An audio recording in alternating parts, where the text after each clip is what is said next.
So I've been asked a few times by people what is the very, very basic mastering kit they can get to get themselves going. The first thing I say to people is room. You need to get your room sounding as flat and as best as you can so that you haven't got loads of reflections flying all over the place from your speakers. You're soaking up a bit of bass and you can hear what's going on. So get it kind of dead and get it so that it's very symmetrical. But next thing on the list would be speakers. I'd definitely get some kind of three-way speakers. You need to be able to hear the low bass, you need to be able to hear the subs. So three ways I found from listening to all the different speakers I've reviewed are the best because each cone is doing its own frequency range rather than, say, a mid-small speaker trying to do the bass as well. That makes the speaker not work properly. So three ways have always been the best. And I would go as expensive as you possibly could and get the highest end you can. Something maybe from Focal, or if you can afford the keys, get those.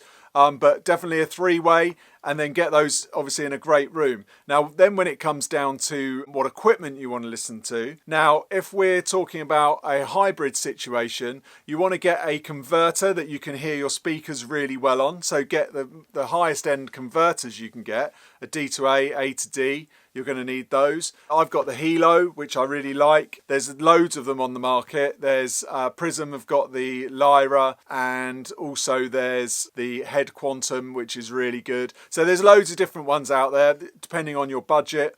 But if you're not going hybrid, you still will need a D2A unless you have the keys, but you will still need a D2A that will go to your speakers for your monitoring system. So get the best D2A you can get. If you're in the box, basically when it comes to processing, after you've got your listening environment sorted, think of your listening environment as a hi-fi, by the way. So think of it as the best sounding hi-fi room you can get. That's really what you're looking for.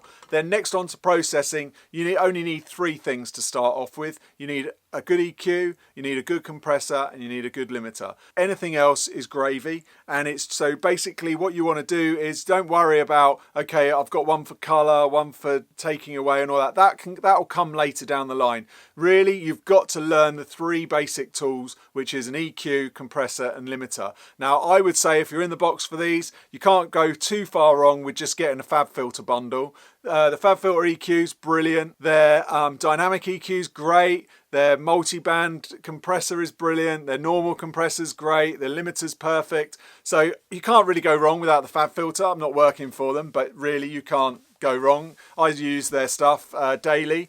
So once you've really learnt that, you could then move on to getting some other bits and pieces in so that you can, get some more flavors and sounds going, especially my plug-in, the color box, obviously. So yeah, I would go for something that's just basic, simple EQ, compressor, limiter. Same goes if you're out the box, then I would say go for Maselec stuff. So if you're out the box and you're wanting some good stuff, Maselec EQ, Maselec compressor. I wouldn't do limiting out of the box. I would always do that in the box because you won't get it loud enough. So yeah, if you're out of the box, stick to Maselec gear. You can't really go too wrong there either. So yeah, that's it. I just make sure you get your room sounding great. That's the main thing you should be doing. Three-way speakers, good EQ, good compressor, good limiter. In the box, FabFilter, out the box, Maselec. Can't go wrong. I hope that's helped. Let me know in the comments what you're using, what you think is the basic bundle, or if you've got any other questions, just let me know. Till next time, thanks for watching. Bye.